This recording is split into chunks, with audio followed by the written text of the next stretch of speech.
I'm definitely feeling much better now.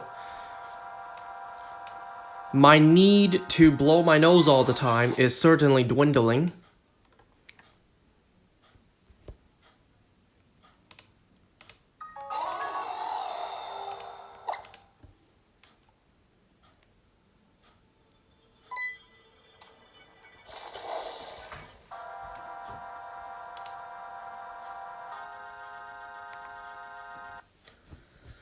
Oh, the temperature's still fluctuating these days. It was cold today. Not cold enough to wear a hoodie or a sweater, but it was still cool. And then, a couple days before today, it was hot. Really hot.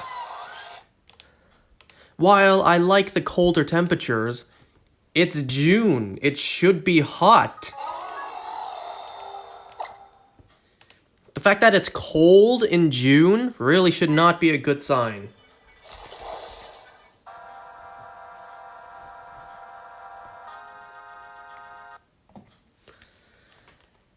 So anyways, making some good progress on my Legends Arceus replay. I have made it to the Highlands. What's it called again? I just defeated the Noble Electrode. Coronet Highlands, there it is. Up next, of course, I will go to the Alabaster Icelands. And then the whole thing with the red skies, blah blah blah.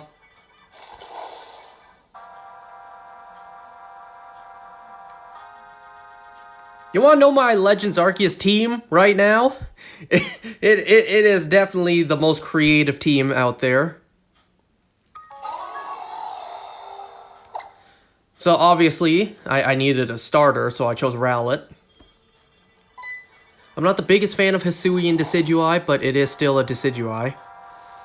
And then I have on my team a Luxray and a Staraptor. So that's already 3. What about my other 3? Well, for the remaining 3 members of my team, I have Infernape, Torterra, and Empoleon. What a creative team. I don't know, man. Literally nothing else interested me, so I figured, hey, why not just use the starters?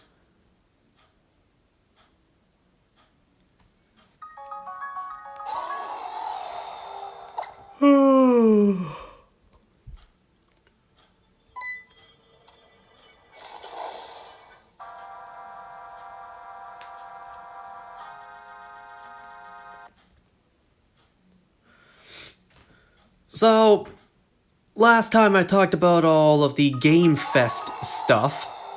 However, there was one game that I missed discussing. That being, I'm pretty sure it's called Beast of Reincarnation. Turns out that's a game being developed by Game Freak. And not only that, it actually was announced like 2 years ago. All we had was like concept art at the time, but now we actually have a full-blown trailer. It's like a Souls-like game. And just basing off of, well, everything, it's kind of crazy to think, this is Game Freak? Game Freak, the game studios behind Pokemon? Behind these super polished masterpieces like, you know, Scarlet and Violet? Game Freak made this?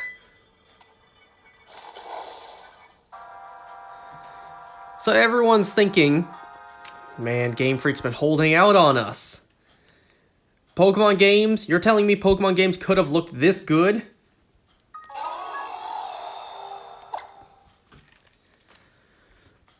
While I do wish Pokemon games these days had more polish, more put into them.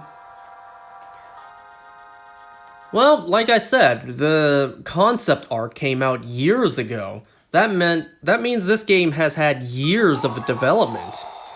I'm not saying Pokemon games don't have years of development, but, you know, Pokemon games are pretty rushed. They have a pretty tight schedule. And if it's not polished, well, it still has to come out.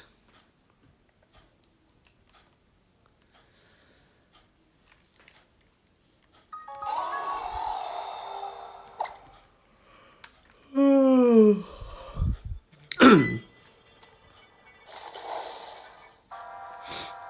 don't know, it's so crazy to think that this is Game Freak.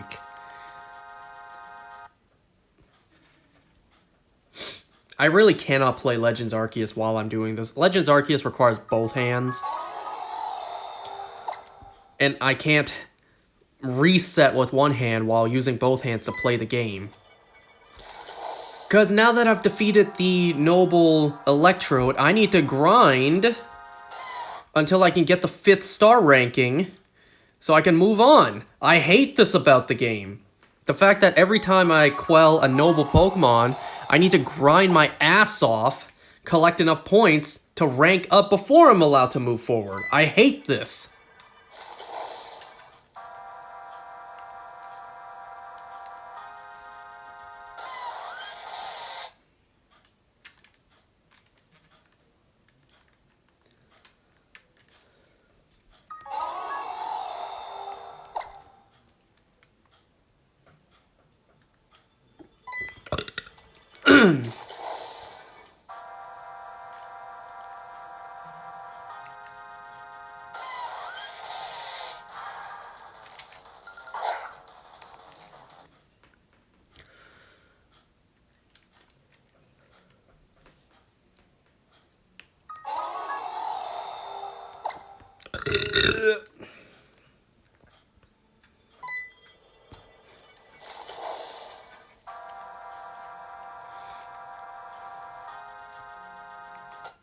My entire team is level 50, by the way.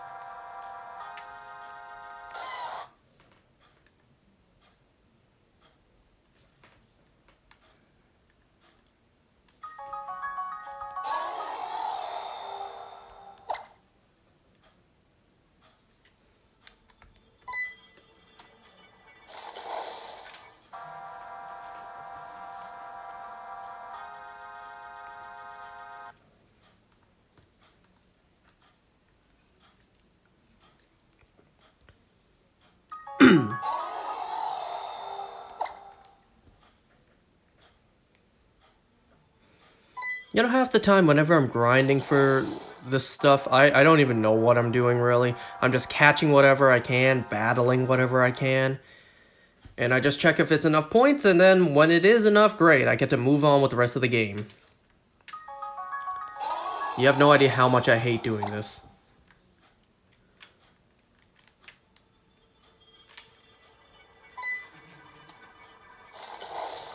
It's also so tedious, too. Whenever you run out of space to hold items, you gotta go all the way back to camp, deposit all your items into the chest, and then you get to go collect more.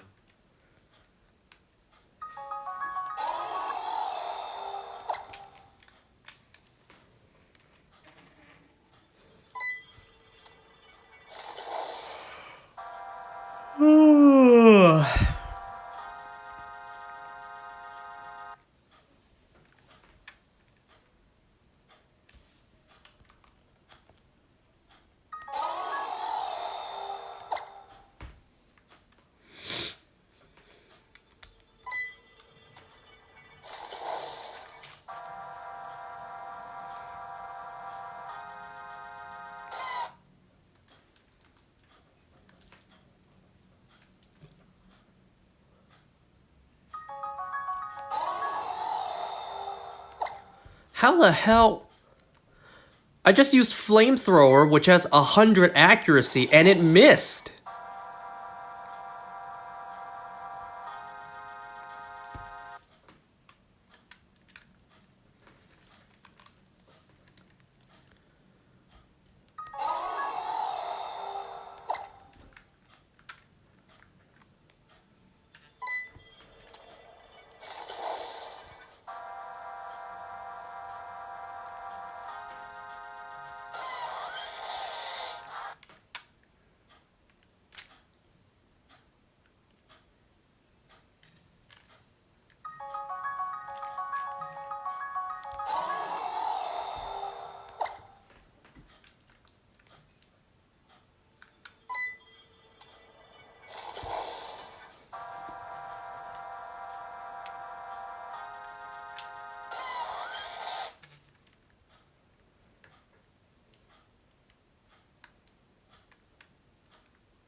Wow, my Empoleon's liquidation also just missed.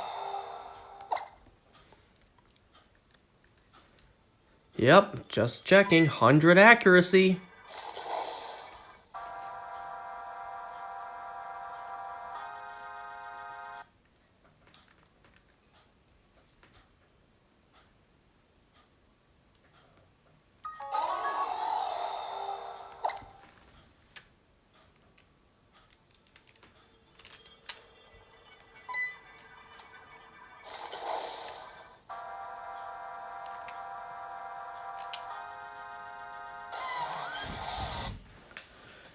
Anyways, so today I have to discuss Gen V Episode 2 and The Boys Presents Diabolical Episode 2. I should really write down where these episodes take place in the timeline, because Episode 2 clearly does not take place between Seasons 2 and 3. In fact, there's actually like a specific place it takes place in.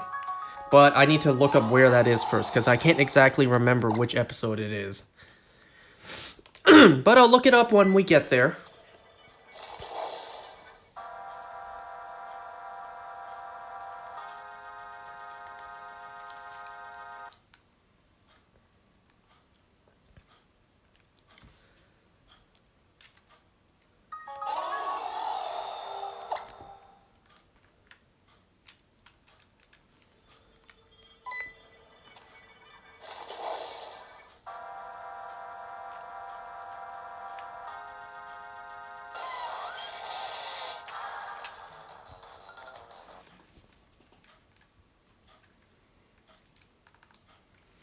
Oh yeah, you know what I got reminded of today that I still have yet to watch? I have not watched anything Ghostbusters since the awful female version of the movie in 2016. I have not seen anything Ghostbusters in 9 years. There have been Ghostbusters movies that came out since then. The one with Paul Rudd. I haven't seen those yet.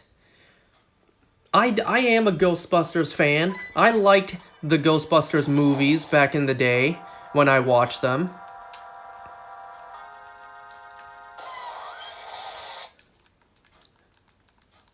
I don't know, I kind of just forgot about those movies. The new ones that came out.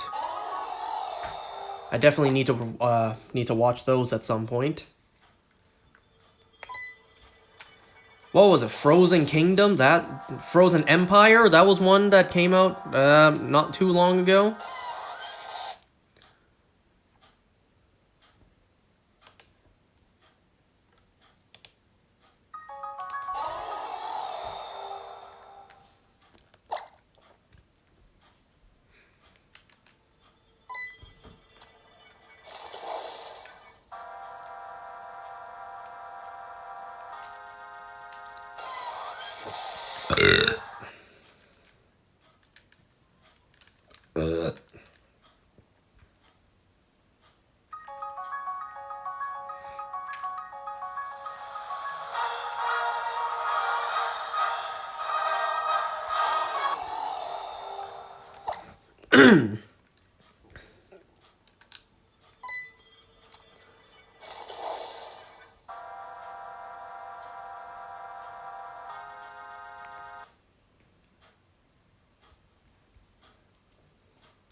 I don't understand the turn-based mechanics in this game at all.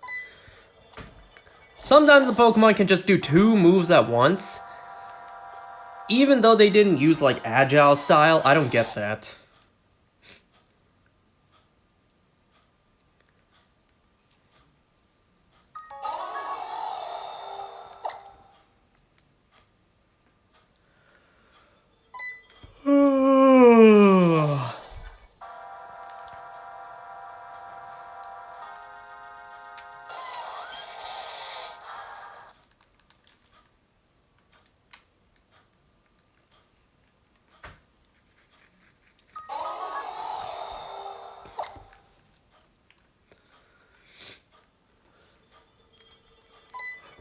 Oh, right, something I wanted to mention.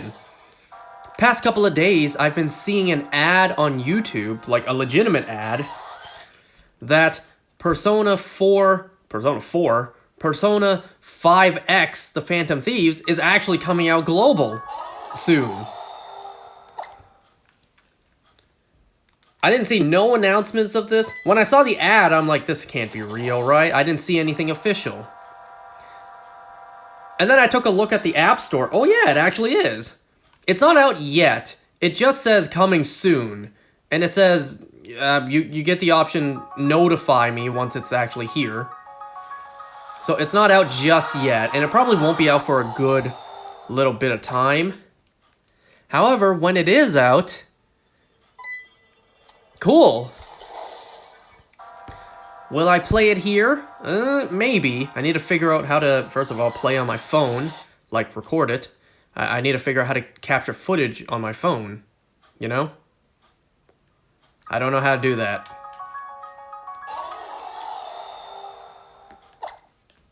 Like it or not, I'm gonna need to figure it out sooner or later. For Enamorous.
You know what I've decided I'm gonna do? I'm going to Best Buddy my shiny Yanma in my Pokemon Go. Not only is shiny Yanma awesome, with how vibrant the blue is, I only have the one Yanma in my game, and that is the shiny one. I did have a double XS one, but then I transferred it, because I was clearing out space. Yanma is also the very last Pokemon, wild spawn-wise, I need in my Pokemon Home Go Dex. Because aside from Yanma and Yanmega, everything else is either, excuse me, as of this moment, legendary, regional, or like 12 km eggs. The very last wild spawn I need in my Home Go Dex is Yanma and Yanmega. I should have sent over my double XS one, but I wasn't thinking. And I transferred it, because I was clearing space.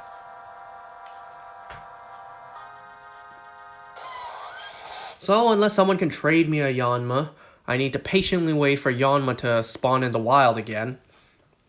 So it's not like that's gonna happen anytime soon. Specifically waiting for one single Pokemon out of all of them that exist. Waiting for one specific Pokemon to spawn in the wild again. Yeah, that's not gonna happen anytime soon.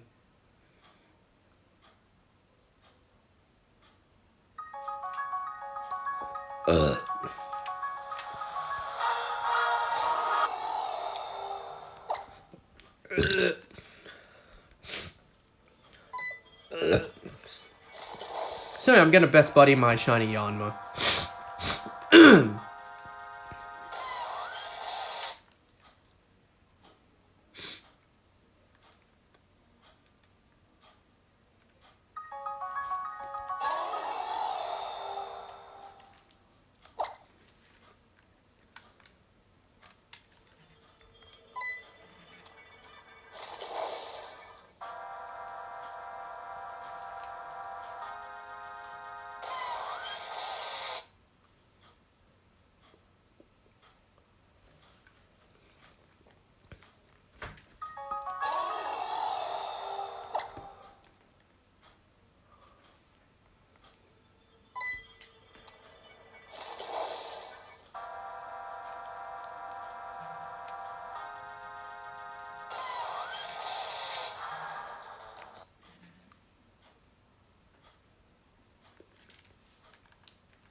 Oh yeah, speaking of Pokemon Go, today I hatched my very first female Salandit. Now, I have a choice here. Female Salandit is extraordinarily rare. You have to battle the team leaders, get the 12 km eggs, hatch them, not only hatch a Salandit, but also hatch the 1 in 8 chance for it to be female. So, getting this is pretty rare. I have a choice. I could either transfer it to Pokemon Home to get the Dex entry, or I could keep it a Salazzle in my Pokemon Go. The only reason I might not want to do that is because of the IVs. The IVs are horrible. The IVs are actually the worst possible IVs you can get. It is 10, 10, 10 across the board. It can only go up from there. It cannot go down from triple 10s. So I have the worst possible IV, female Salazzle. Or, you know, if I evolve it. Unless it spawns in the wild at some point. But, you know, from eggs, I have the worst possible IVs. I don't know, that alone is kind of an achievement.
Whoops.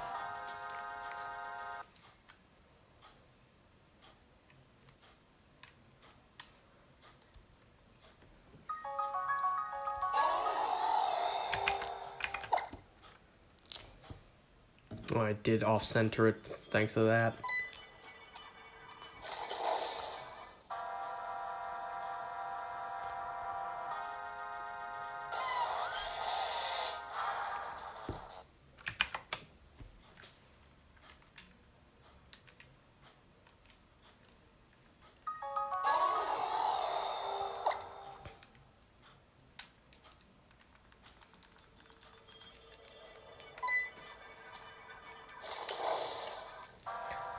Well, let's see. I'm just gonna get an update from the professor, how many more points I need. I'm sure I need a lot.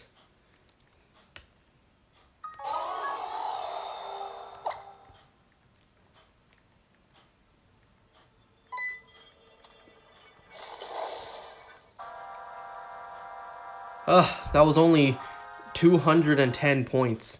To the next rank, I need 2,200 points.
Oh, I feel something stuck in my teeth and it's bothering me.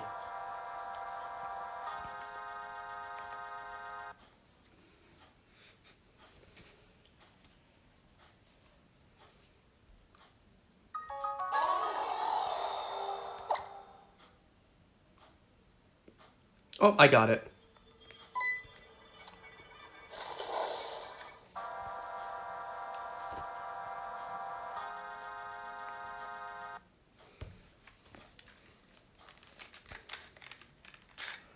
I'll talk about Gen V in a moment.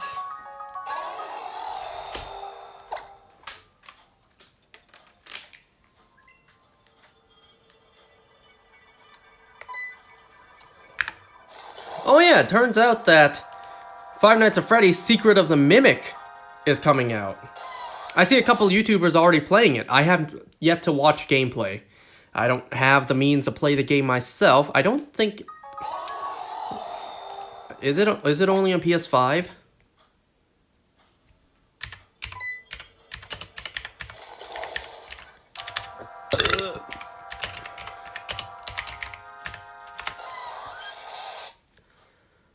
Oh no, it's also on Steam. Of course it's on Steam. What am I talking about?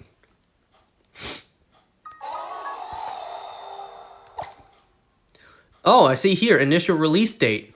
Today. Today, on Friday the 13th. I see on the first page of YouTube, Dan TDM already played it. I'm sure KSI is pissed about that. Yeah, I gotta look into this game. And speaking of something that came out today, earlier tonight...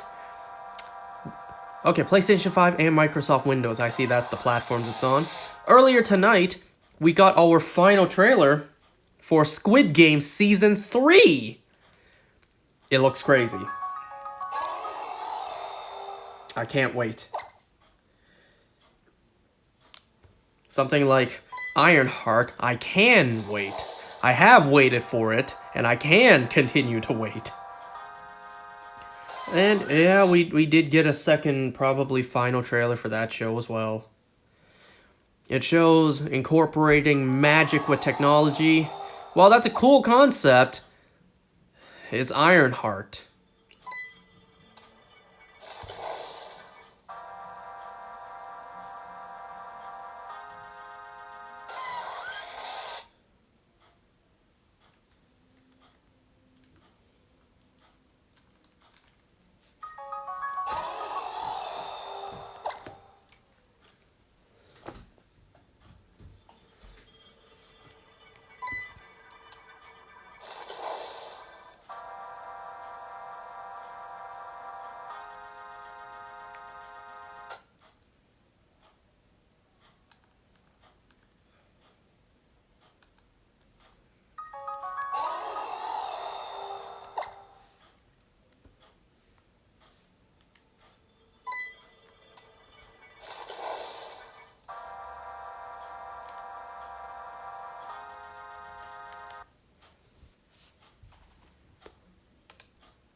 Let me just do something on the side real quick, and then we will talk about Gen V.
Okay, never mind.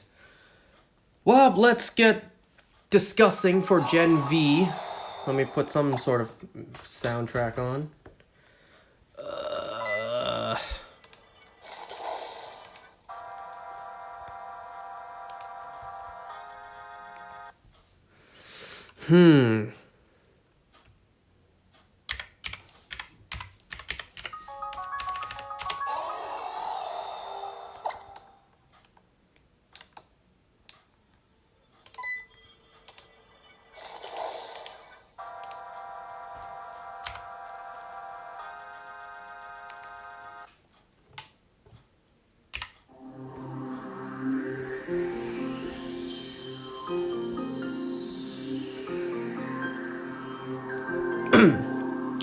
Okay, so Gen V Episode 2. Start off with our characters shaken up and distraught as we see the campus clean up.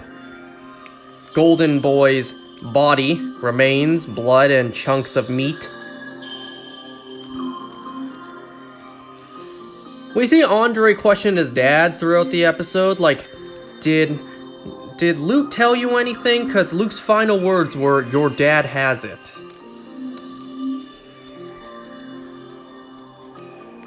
We also open up the episode with not only guest appearance, Ashley. So Ashley is discussing with the school board, like the head of the school, what do we do now? You know?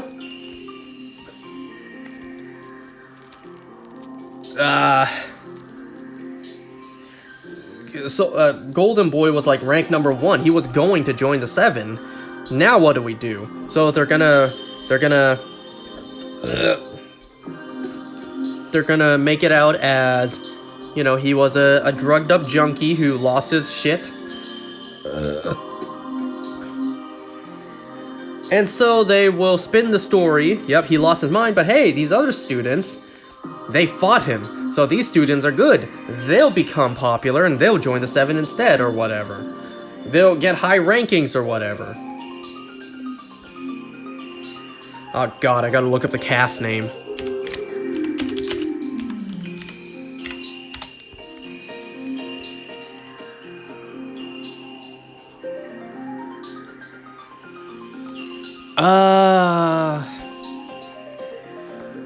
What the hell was her name? Like, almost the director of the school. Oh, Shetty. That's it. I see her name here is Indira Shetty.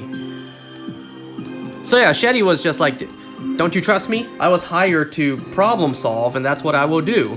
We didn't have any cases of suicides when it was revealed.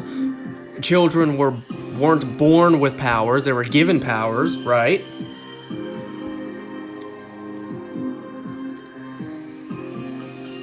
So then, Ashley is like, take me off a speaker. Be honest, did the woods have anything to do with this? Maybe. So we're getting a little bit of more into what the woods means. Because when Luke Golden Boy died, he was going on about the woods and how Brink was a part of it. Clancy Brown's character. So now our main cast are somewhat investigating. Andre and Kate are investigating. They find it weird. Or at least Andre does. The fact that Luke was the most sane person ever, only for him to snap like this out of nowhere? Something that doesn't add up. So they're looking into what's going on. Like I said, a whole bunch of things get shuffled around ranking-wise. So Marie is now number 8. And she's like the first freshman to rank in the top 10 or whatever. So she's growing popular, and she's also getting an interview with someone important. Cool. Alright. Jordan is not happy about this. Because technically, Jordan was the one who fought off against Golden Boy, but Marie's getting all the glory, getting all the fame and credit. So Jordan is asking, you know, I know you don't owe me anything, but I'm still asking anyways. Can you, during the interview, go off script and reveal I was the one who fought him? You know? At first Marie agrees, but the way the episode plays out, she does not. Counselor or whatever, Shetty, actually invites Marie for counseling, for therapy. Shetty is able to see right through Marie, and Marie reveals why she's doing this, why she wants to work so hard, become a hero, get into the 7. Her sister, we finally learn what happened with her sister. Her sister got adopted, but she doesn't know where. Maybe with enough money, she can track her down, and maybe they can be a family again.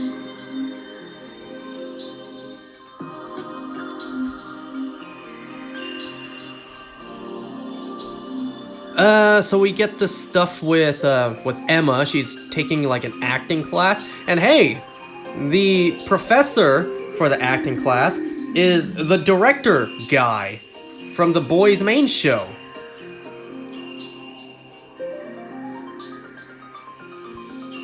And then there was something about like him showing his meat to Minka Kelly. That's a pretty funny line to throw in there. So now he has like a charge on him, I don't know. So Emma, first of all, she learns that the guy that she slept with in the previous episode, he does this all the time. He makes, he makes girls sleep with him to compensate for his small dick.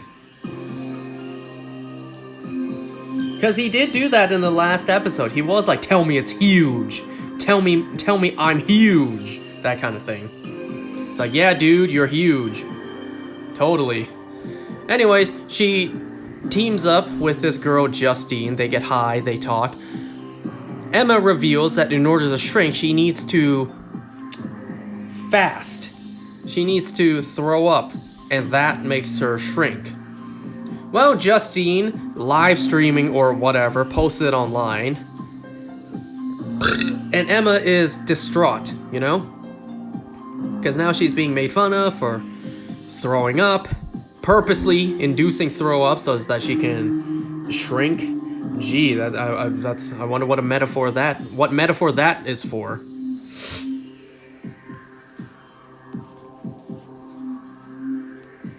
There was also a couple of callbacks to the boys' main show, specifically the end of season 3. Like, there are shots where we see Vought Tower is destroyed and being rebuilt. We saw exactly what caused that when Maeve jumped out of the building with Soldier Boy, and then there was an explosion damaging the exterior of the building. There was also on the news announcing that Homelander killed an innocent civilian bystander, protester, whatever. Which is, they even showed footage of exactly the final scene of season 3, where Homelander used his heat vision to blow that guy's head off, and then the crowd started cheering. Started off with Todd. So it's very obvious where this takes place in the timeline. As if the release date didn't give that away.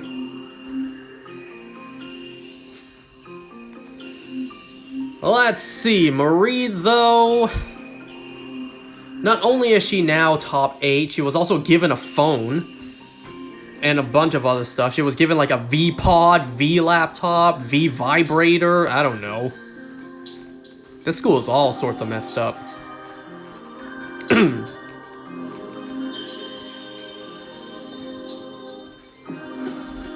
Anyways, Andre and Kate investigate. So, Andre realizes what Luke meant when he said, your dad has it. He walks by a statue of his father at the front of the school.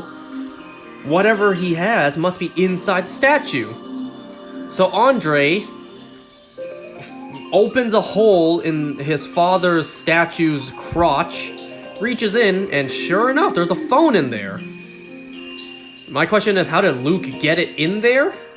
And then, seal the statue back? I don't know.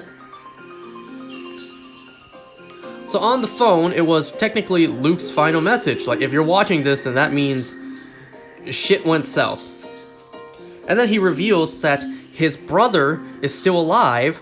They're doing some sort of experiment on him below the school. And that's where the woods thing comes in, where Brink was also a part of it.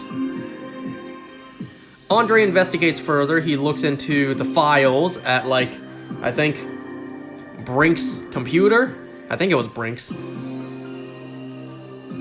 So he sees footage of who Luke's brother is, and it's the guy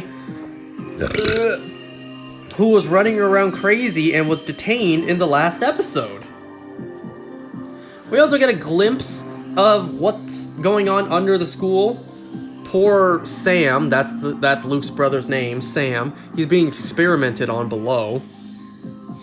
For what? We don't know yet. So Marie, her interview,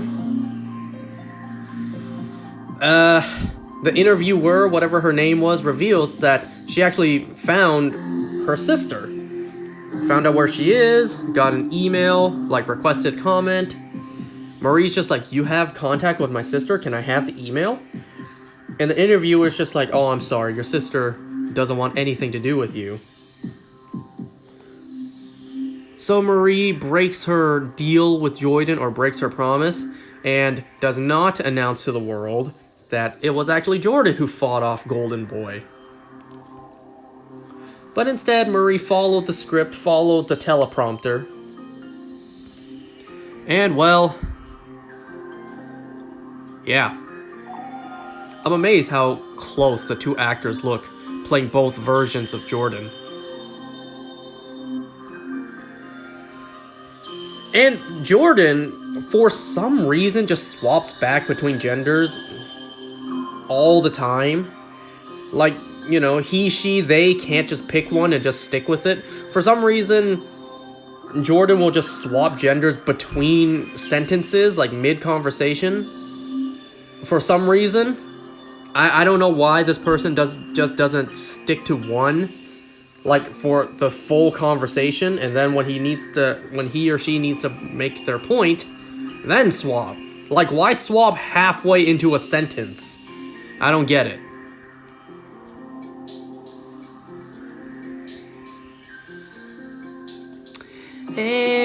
Anything else?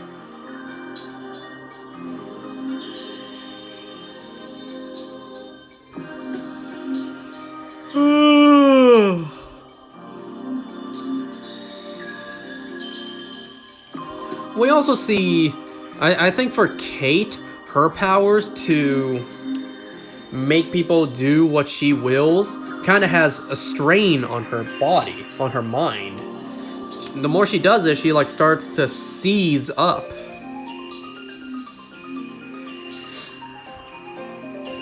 So all of these people's powers do come with limitations. Nice shiny, thanks. Watch the shiny. Watch the next encounter shiny.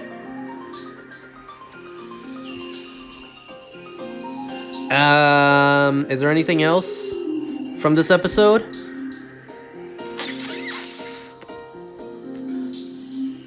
I don't know, so far it's a pretty basic plot. The story hasn't really jumped just yet, hasn't really taken off just yet.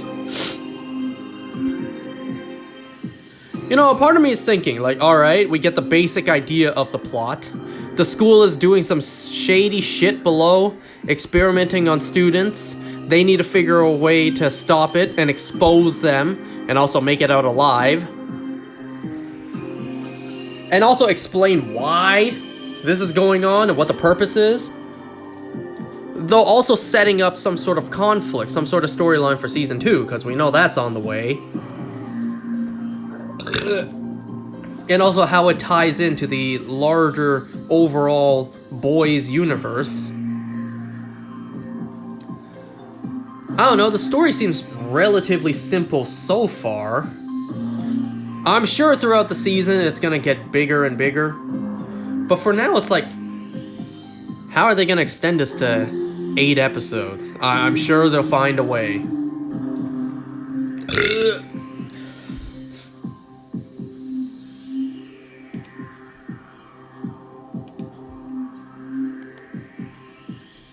But yeah, this show is okay so far. It's not wowing me so far just yet. Hopefully, as more episodes progress, then, you know, I'll enjoy it more and more.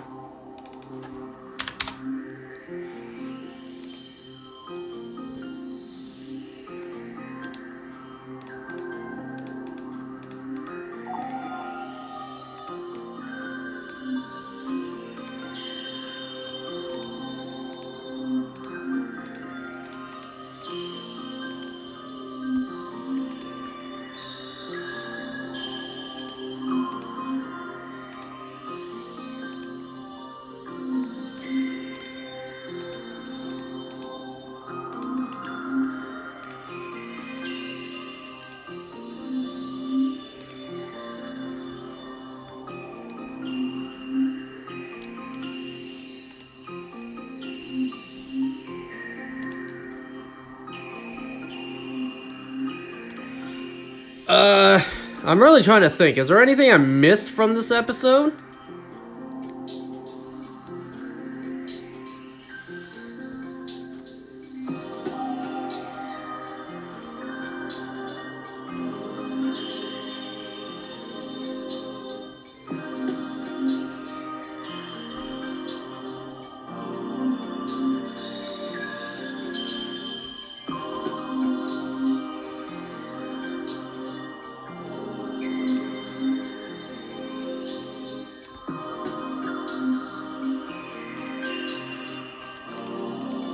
I don't know.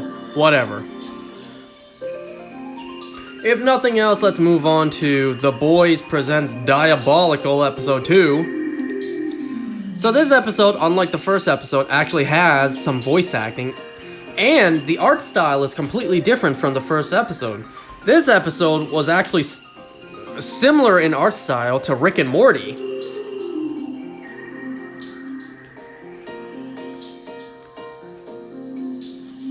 So this episode, we start off with the narrator. The narrator's voice sounds so familiar. There weren't any names I recognized in the credits. It almost sounded like, it almost kind of sounded like Frank Grillo. So we get a narration of what's taking place in this episode. So the basic premise is, ever wonder what happened to soup kids who get abandoned by their parents? Well, they end up here. So we meet a bunch of characters. We meet this ghost girl who's, in a way, kind of reminds me of Cliff Steele, Robot Man. He can't feel anything, he can't eat anything, but he is alive, and that's really it. So this ghost girl, you know, she's not really alive. She can move through walls, but she can't touch. She can't eat. Not like she needs to eat, but she can still go hungry. But she can't eat. She doesn't need to eat, and she cannot eat, but she still goes hungry.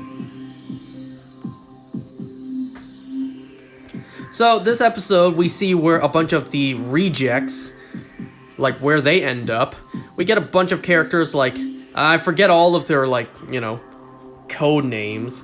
We get this one guy who turns into any animal in the animal kingdom, you know, Beast Boy style. However, so does his mind. So we see examples in the episode. He turns into a gorilla. He also gets the mind of a gorilla. He doesn't retain his intelligence. He turns into a snake. His mind also turns into that of a snake as well. I kind of question, how does he turn back? We get this guy who has tits for a face, who has literal boobies for a face, alright?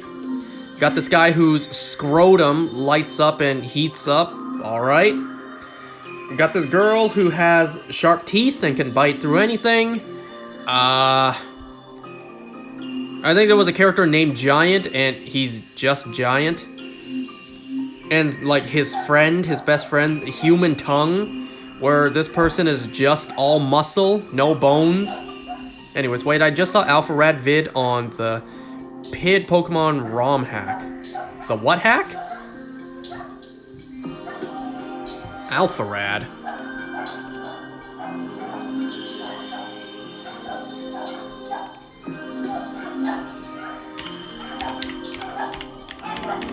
We also see this Pokemon The Pit. Huh. What's that?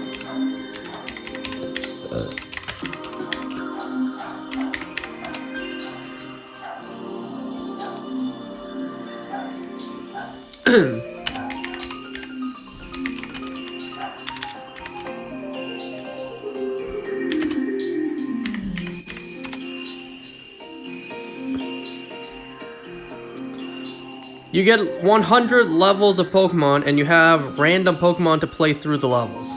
Ah. Is it the one title I found yet another Pokemon roguelike? Or is it they added the Pit of 100 Trials to Pokemon? That one was posted 3 months ago, while the first one was posted yesterday. There was also this one character whose body turns into water, but the water color is like the Mexican flag.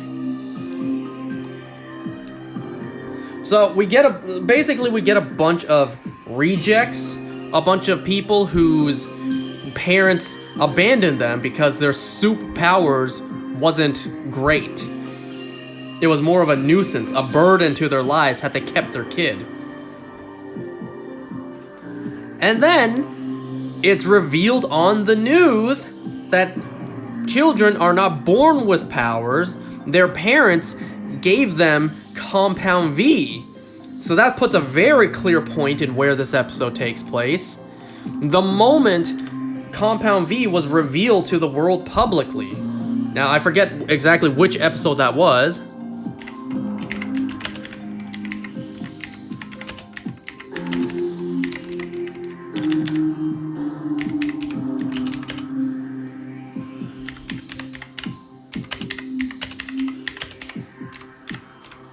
I believe it was like a season 2 episode. I can't remember.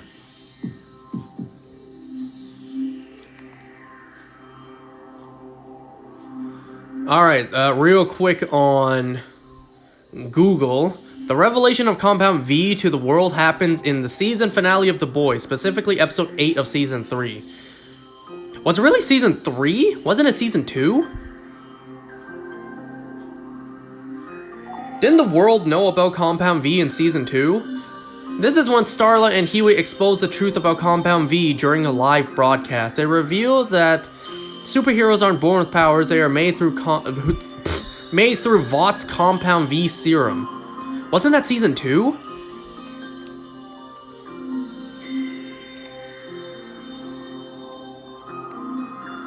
I don't think it was Season 3, was it?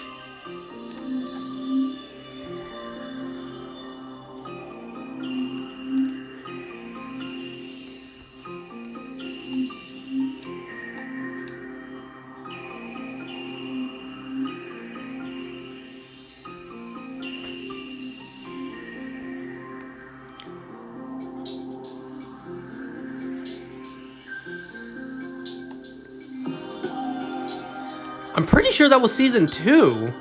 Season 2, it was not the end of Season 3. I just watched that.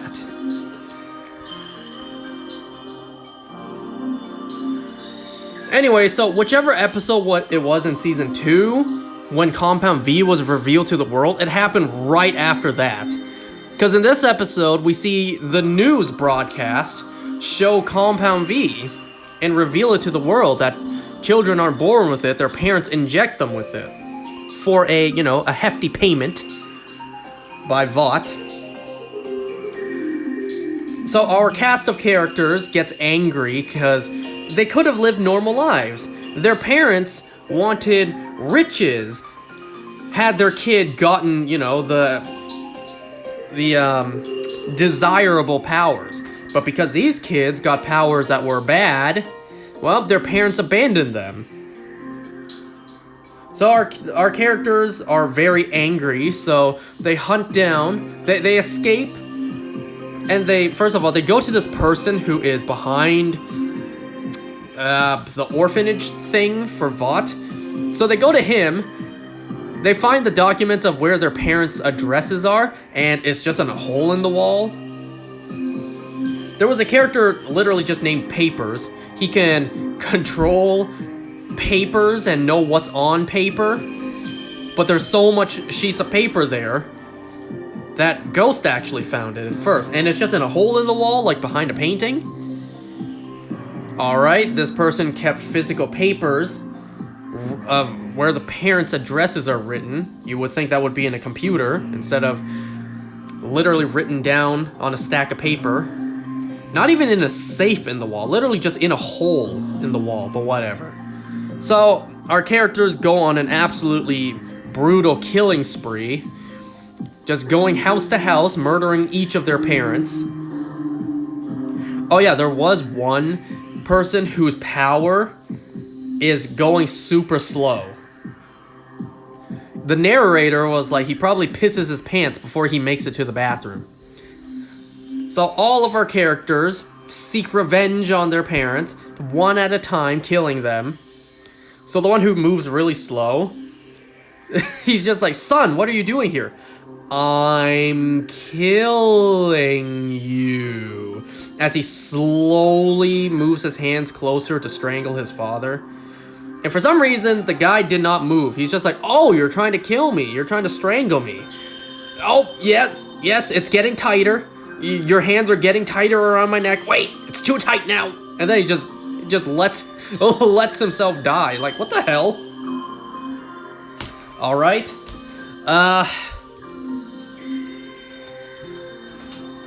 Yeah, there are some creative deaths. Like, scrotum guy heats up his scrotum to kill someone. Sadly, it was a shadow, a silhouette. We don't actually get to see it. We see the Beast Boy ripoff. You know, he drenches his parents in blood and then he turns into a shark. So he also has the mind and instincts of a shark.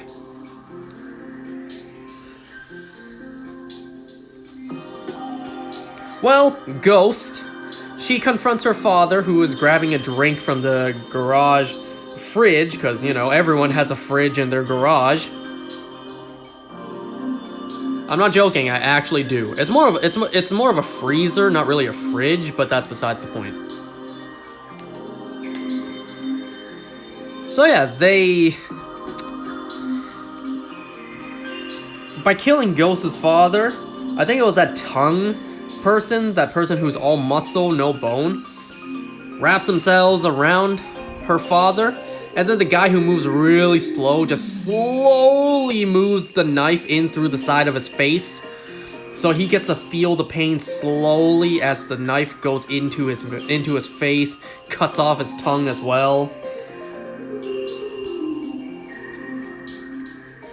But then, outside, not only is Vought outside, Homelander's outside.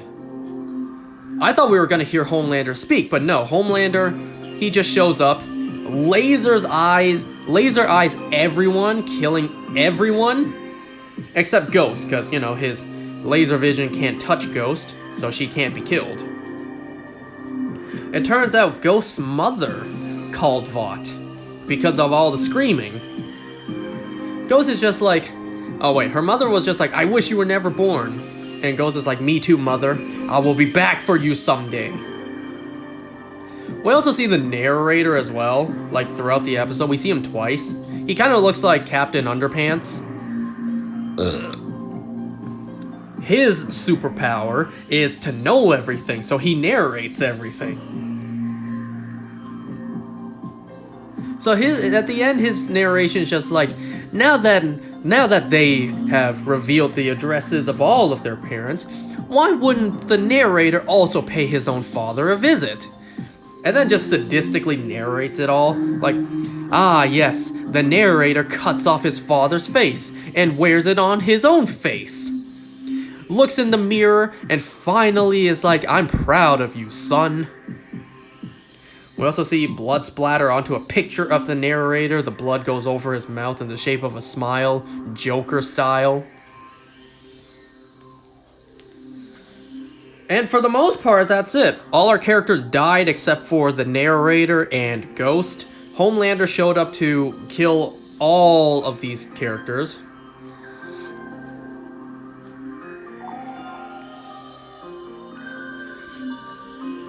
So where would I put this in the timeline? I would put it right after when Compound V was publicly revealed to the world. I think that was like the end of season 2, wasn't it? The end of season 2. Didn't Annie and Huey both have news or both have stuff on Compound V to reveal? And then like A-Train also sort of helped out.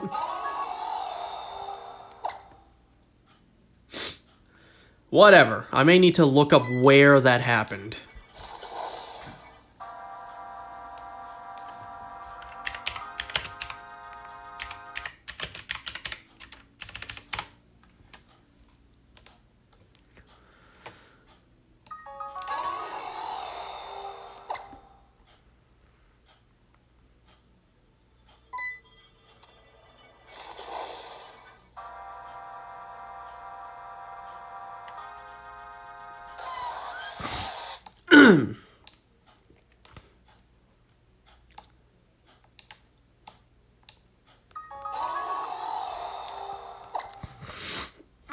Let's see here.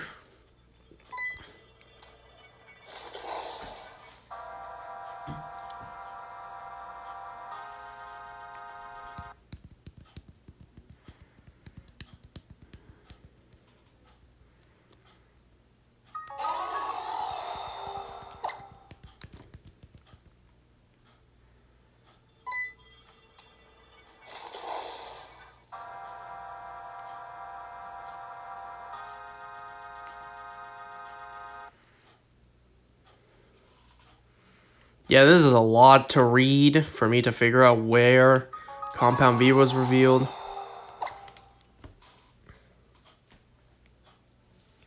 I don't know, maybe it was revealed at the very end of season 2. So this could also be between seasons 2 and 3. I don't know, I need to remember exactly which episode it was.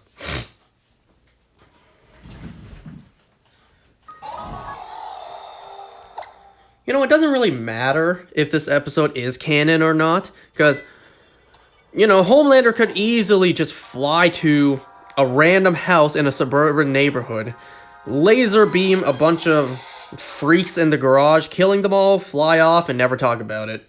He doesn't need to reference it, you know? In the next episode, he doesn't need to be like, oh yeah, last night, went to this neighborhood, killed a bunch of freaks inside the garage, it was no big deal. Like, he doesn't really need to reference it.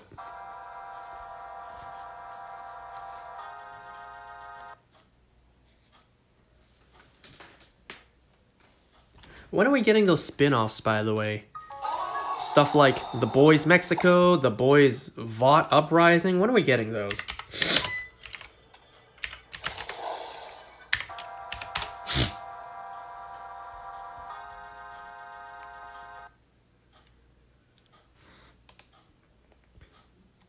Gen V is basically season 3.5 of The Boys. Well, that's one way to look at it.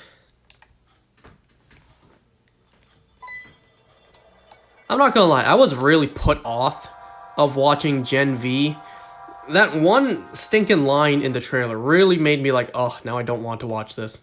I really don't want to watch this now. That one stinking line where Marie is just like, you mean the first black woman in the 7.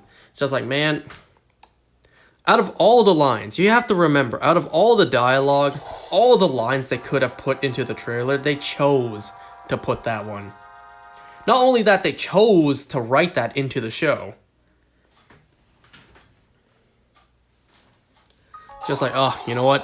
If this is the way you're advertising the show, I can only imagine what else is in the show that you're not telling me about. So I was like, now I kind of don't want to watch it. You know, I wanted to watch Fantastic Four First Steps. I'm still going to watch it, but I don't think I'm going to watch it in the theater. All this news coming out about what they're doing to the film, female Silver Surfer, Sue Storm is the leader of the team instead of Reed Richards. Johnny Storm is no longer like the womanizer that he is. He's now sensitive to everyone else's feelings. The Thing no longer has a deep, grisly voice.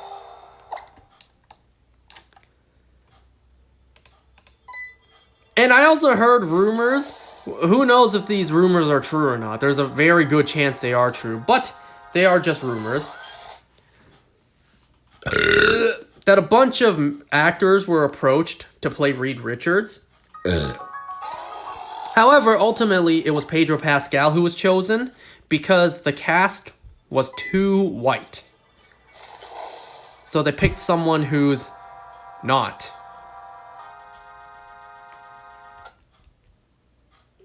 You know what? Given Marvel's track record, I can believe it. There was also a report that came out, if not earlier today than yesterday. Thunderbolts Asterix, the new Avengers, officially loses millions of dollars for Marvel and Disney. Where does Marvel go now? You know? So, Thunderbolts is confirmed to flop despite great reviews. Even a movie that has great reviews flops. So where does Marvel go from here? I really don't know how well Avengers, Doomsday, and Secret Wars are gonna do. Like, they're Avengers movies, don't get me wrong. But, like, you know, Marvel has destroyed all trust in their brand the past couple years. Look, someone like me, I was the biggest Marvel fan back then. And even now it's like, I don't really want to watch any of their movies in theaters anymore, even if I hear it's good. I'm not gonna lie, I did want to go see Thunderbolts. Like, I really did want to go see that in theaters. But then we watched Sinners instead. And Fantastic Four? Nah. Everything that's coming out about that film? Nah. I don't want to watch it. At least not in theaters. These days, even a hint of woke, and I'm not interested.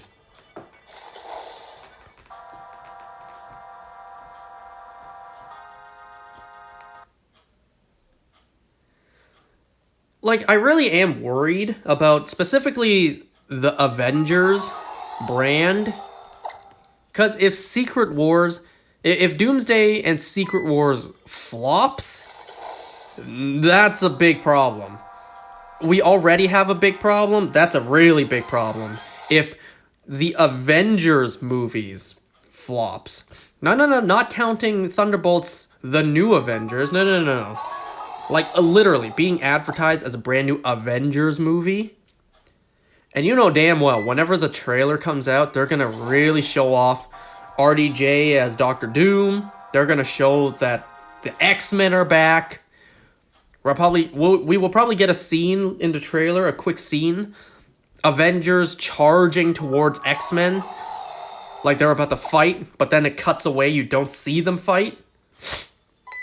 Kind of like for the trailer for Civil War.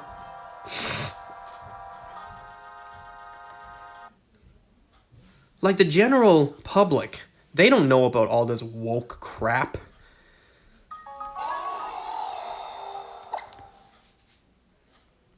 But once the general public hears about, ooh, brand new Avengers movie, and ooh, X-Men returning, that's cool. You know, hype will be built up.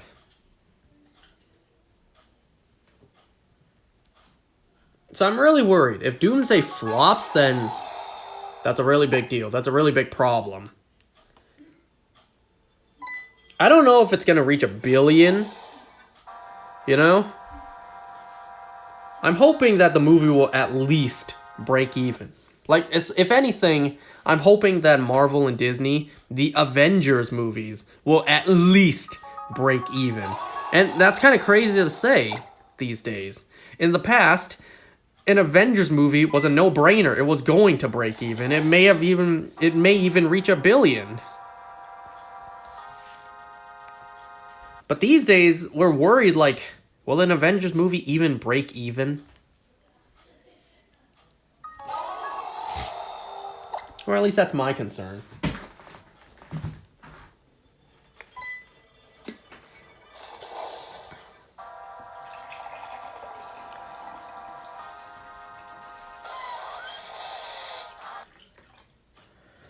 You know, this rumor's been out for quite a few weeks now, and I haven't talked about it yet. There's a chance that Mark Ruffalo will return as the Hulk in Spider-Man Brand New Day. Please, God, if this is true, don't let it be Smart Hulk, Professor Hulk, because that version sucks. We want raging, monstrous Hulk. We just want Hulk back. Yes, Russo brothers did a great job with their Marvel movies. Winter Soldier, Civil War, Infinity War, Endgame, like all of their movies bang for the most part. But you have to admit, the Russo brothers kind of ruined the Hulk character.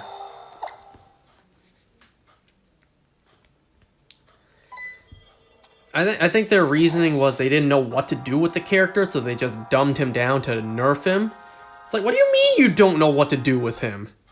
You make him go crazy and he fights the characters.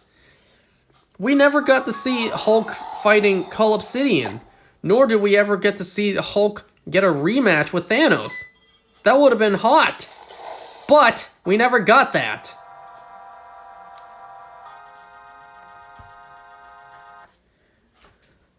Instead, we got this stupid, dumbed down version of Hulk.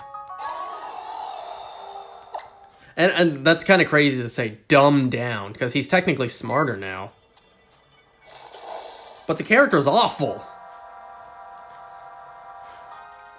I've seen people say that if the Hulk does return, like the true Hulk actually returns and is in Spider-Man Brand New Day, they could go the route that happened in the comics where Hulk remembers Spider-Man's identity as Peter Parker, but not Bruce Banner. Everyone in the universe forgot except Hulk. Even Bruce Banner forgot, but not Hulk.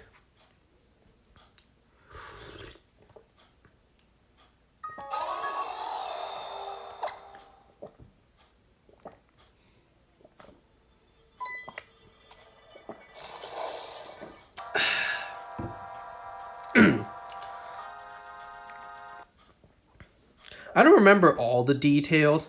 So obviously, Spider-Man getting a movie in the MCU, it's a deal between Marvel, Disney, and Sony. I don't know if the Hulk being in the movie, they also need to make a deal with Paramount as well.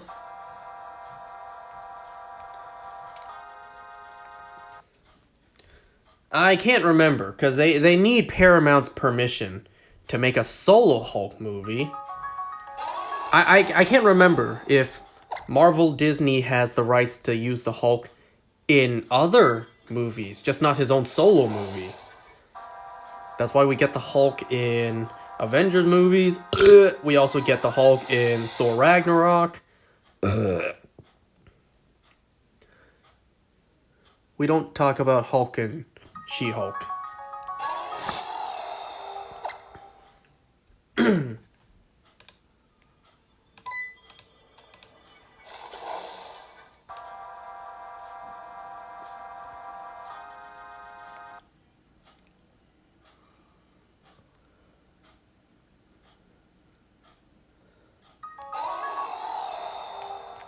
Well, after this is done, I'm gonna watch some Secret of the Mimic gameplay. Secret of the Mimic.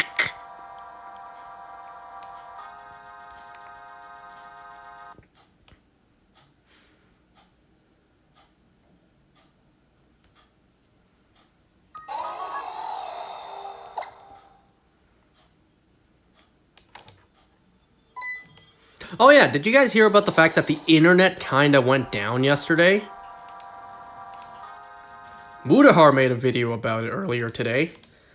So, Google had a slip-up where the internet just kinda went down for a little bit. Not all of the internet, but a good number of stuff that we need the internet for. So stuff like YouTube was acting slow.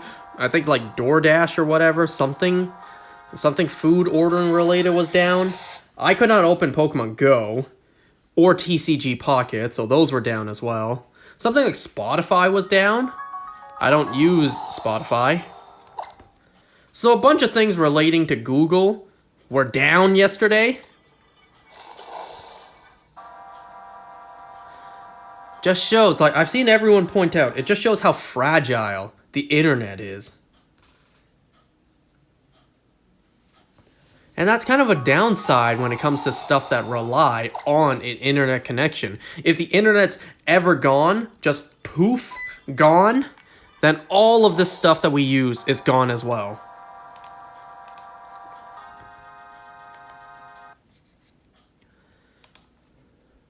And we know how the gaming industry is these days. How they are hell-bent on destroying... shit, what's the word?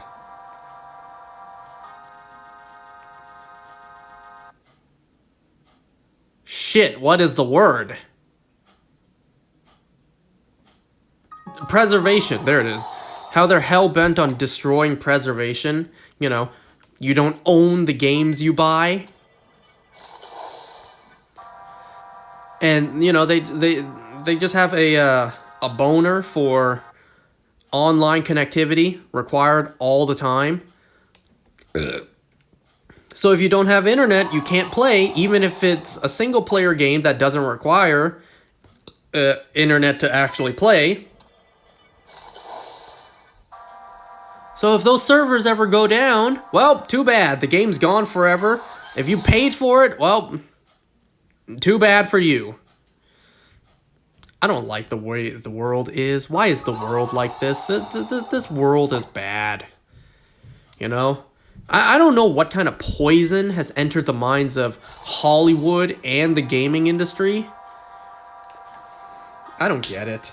What's wrong with this world?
You know, I don't know if No Shame in Feeding is still watching, because I talked about this earlier, but he wasn't here.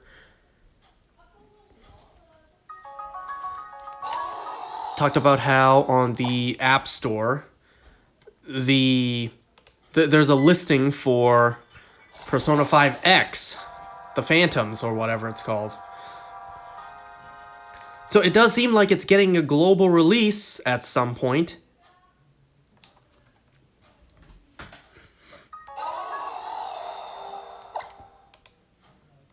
I would love to play it here on the channel, as long as I figure out how to capture gameplay.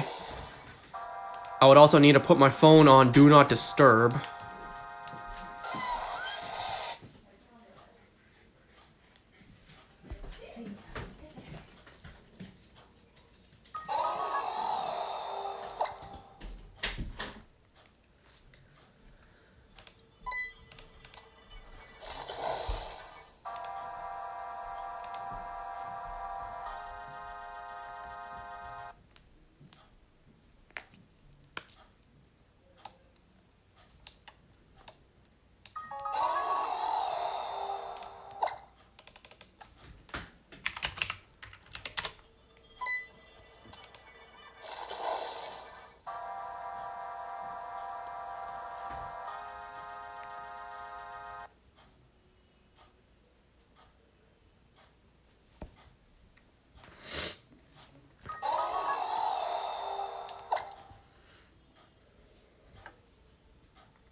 Oh yeah.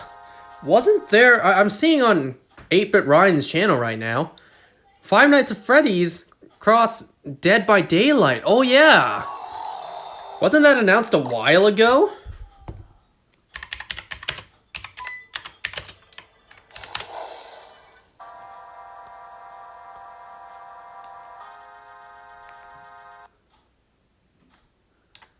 Weren't people begging for this collab to happen for quite a while?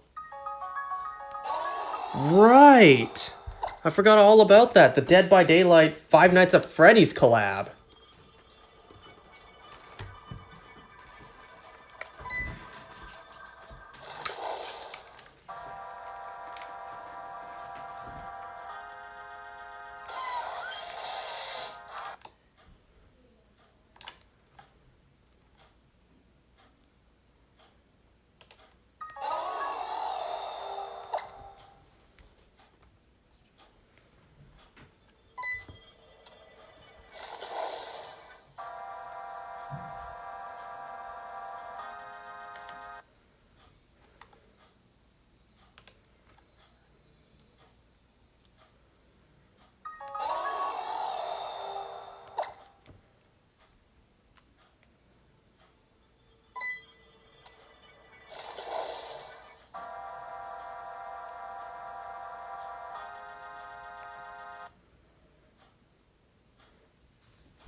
I don't know, that's kind of crazy. Dead by Daylight, Five Nights at Freddy's.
Why am I seeing a video here? Architectural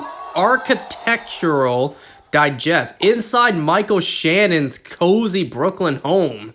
What the hell? We get a house tour of Michael Shannon's house?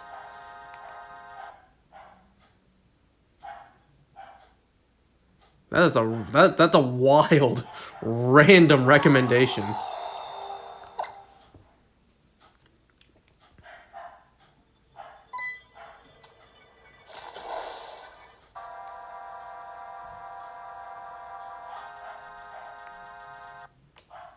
Wait, what am I seeing? This Fortnite official Cleveland Brown, Hank Hill, and Bob Kletcher reveal trailer. What is this? I didn't see this.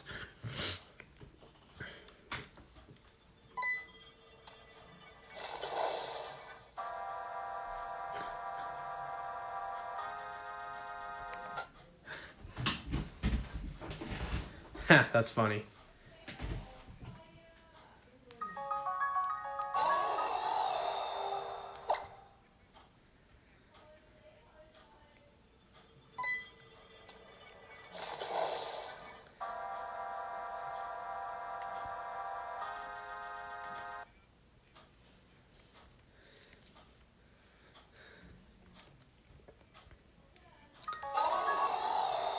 Wow, that's actually kind of crazy. I don't play Fortnite, but I do find it interesting how many crossover characters there are. So Family Guy, King of the Hill, and Bob's Burgers into Fortnite. That's kind of crazy. I mean, we already got Peter. But, yeah, you know, this is still pretty funny.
Alright, I got nothing else to talk about, so let's see what this Secret of the Mimic gameplay's talking about.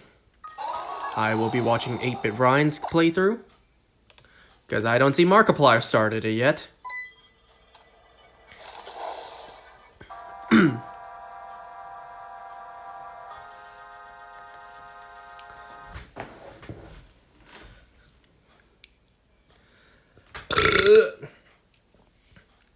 I'm hoping Secret of the Mimic is more polished than Security Breach was.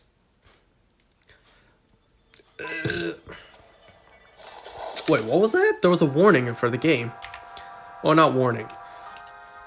Five Nights at Freddy's Secret of the Mimic trademark uses the Unreal Engine. Unreal is a trademark of Epic Games, Inc. In the United States of America and elsewhere, Unreal Engine copyright... Why am I reading this?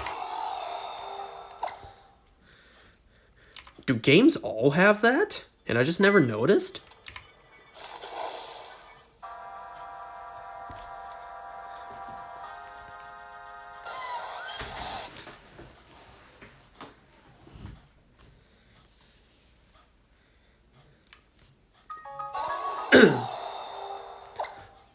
Oh, you know what? I got reminded of one more thing I forgot to mention. So previously, I talked about all the games, the Summerfest that was announced. There is one game in particular that was announced that I'm actually quite excited for. And it's a collection of old games. Mortal Kombat Legacy Collection. It's not easy for me to get my hands on older Mortal Kombat games and play them, you know? I know this is wishful thinking. Maybe this will be the case, maybe not. It's probably too wishful thinking. I'm kind of hoping that maybe Mortal Kombat games up to Armageddon, I think was the last game, would be all in there.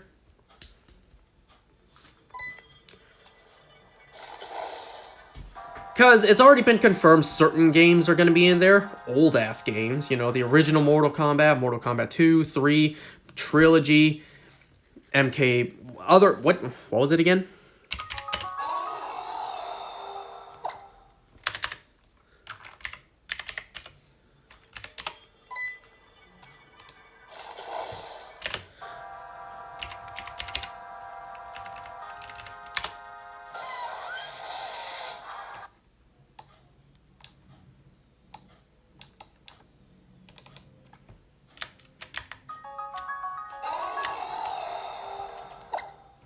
Yeah, Mortal Kombat Legacy Collection.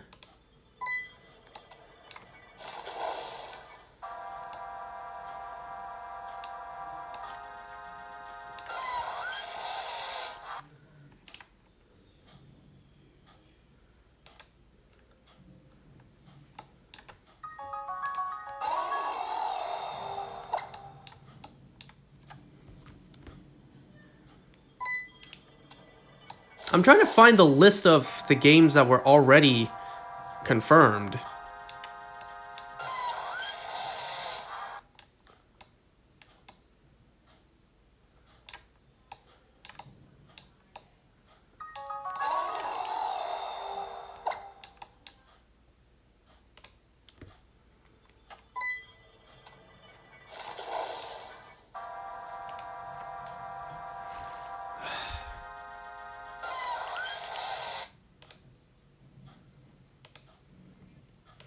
Okay.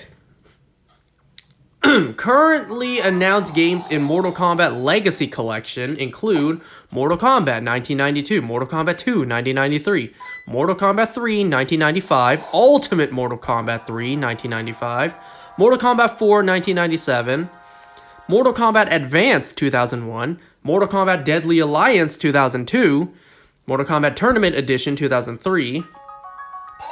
Like, they're not just doing one version of the game, the quote-unquote definitive version of the game. They're doing all of it. So for Mortal Kombat 1, we're getting Arcade, SNES, Genesis, Game Boy, Game Gear. Like, we're getting all the versions of the game. Same thing with Mortal Kombat 2, Arcade, SNES, Genesis, Game Boy, 32X. I don't know what that is. Mortal Kombat 3, Arcade, SNES, Genesis, Mortal Kombat Advance, Game Boy Advance. Mortal Kombat Deadly Alliance, Game Boy Advance. Like, we're getting multiple versions of a game in this collector's edition, or collection, Legacy Collection. So I'm really hoping that they do a bunch of the older Legacy games. I feel like the perfect cutoff point is Mortal Kombat versus DC Universe. Because I'm pretty sure they want to leave the more quote-unquote modern games separate out of this Legacy Collection. So, Mortal Kombat vs. DC Universe, MK9, MKX, MK11, Mortal Kombat 1, all of those games can still be sold separately. But I'm hoping everything before that, so Mortal Kombat 1 to Mortal Kombat Armageddon, is all in this Legacy Collection. Because that'd be awesome! I can finally get my hands on some of these games and try them. I never got a chance to play Mortal Kombat Armageddon. I never got a chance to play Deception or Deadly Alliance. I never got a chance to play the original Mortal Kombat 1. The original one. Or Mortal Kombat 2. Ultimate Mortal Kombat 3. I never got a chance to play any of these. So if this game has all of them, shut up and take my money. But, you know, I'm really hoping that it has up to Armageddon. It's not easy to get your hands on those games these days, I tell you.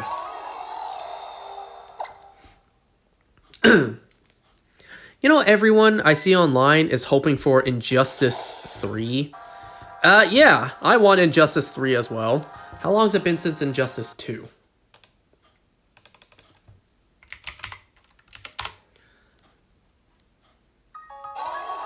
(2017) I remember it being much longer. I see Injustice 1 was 2013, and then we got Injustice 2 in 2017. Because I've seen people online say with Mortal Kombat 1 being underwhelming, and now that the game's done, maybe give us a break from Mortal Kombat. Give us something different in the meantime, like Injustice 3. Everyone wants it. I want it. Come on, NetherRealm Studios. Injustice 3. Where's it at?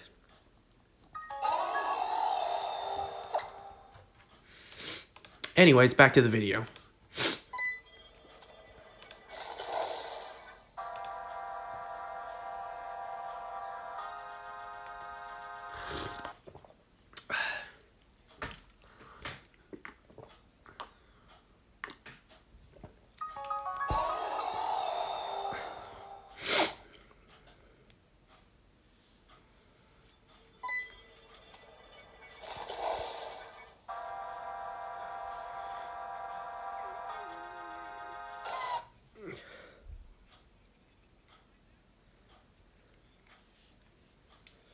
Yo, the beginning of Secret of the Mimic, the title screen, kind of looks like Outlast. Anyone else pick up on that?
Well, I'm gonna end this soon.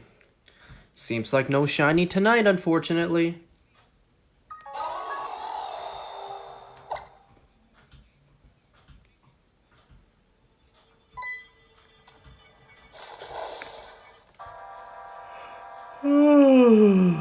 Ugh.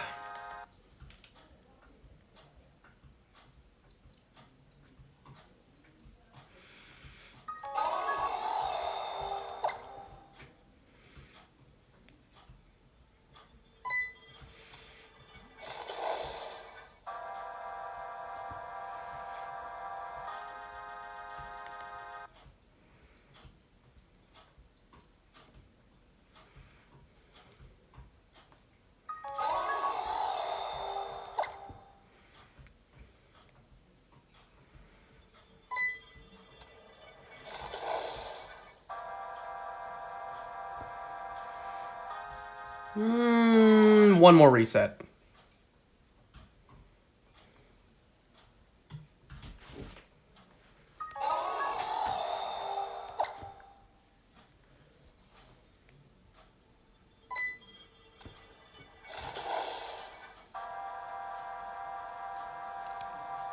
Nope. Bye.